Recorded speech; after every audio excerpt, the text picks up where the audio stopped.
We are taking a break from our normal programming to enjoy the holidays. But in the meantime, Speculative Sandbox presents the 12 Days of Tropes, a limited series of micro-episodes that briefly touch on some well-known or maybe not so well-known tropes. Each episode is a secret until you open it, just like a present. And who knows, maybe you'll see one of these tropes fully analyzed with a guest in the future. And if you're writing this holiday season, consider exploring or inverting what you hear.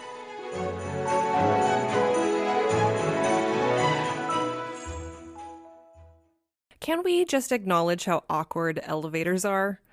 I'm talking about in general, in real life. You could be walking with a stranger down the hall of a building and everything's fine, and suddenly you get in an elevator together and you become super hyper aware of how close you are.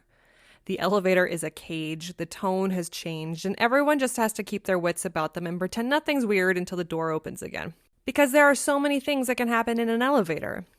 You can be trapped, for one thing.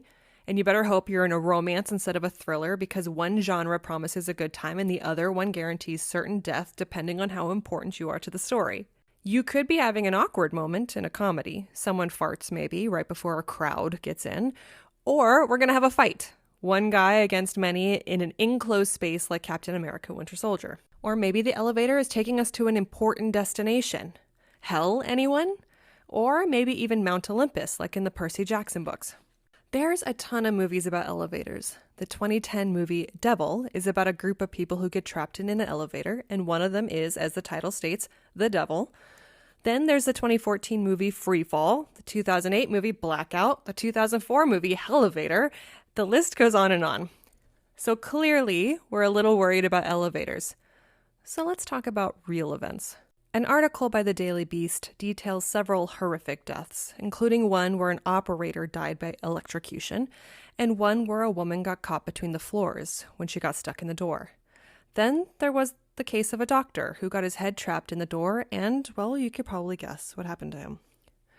Some less horrific stories involve people getting trapped, such as the case in Texas when 26 cheerleaders got stuck in an elevator back in 2008.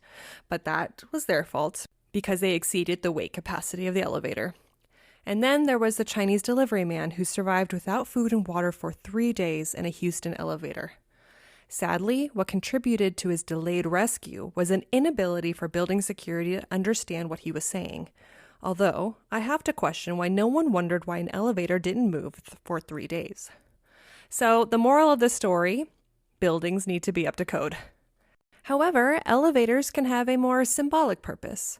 In the 2015 movie High Rise, starring Tom Hiddleston, each floor of a high-rise building represents the socioeconomic divisions present in society. To take the elevator is to ascend or descend in financial and social status.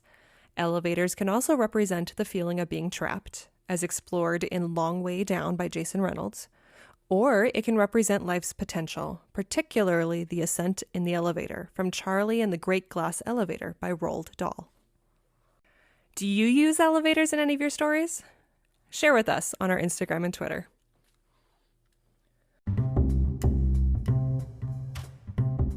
Speculative Sandbox is a volunteer-run podcast that relies on the collaboration of fellow creators like you. Join the conversation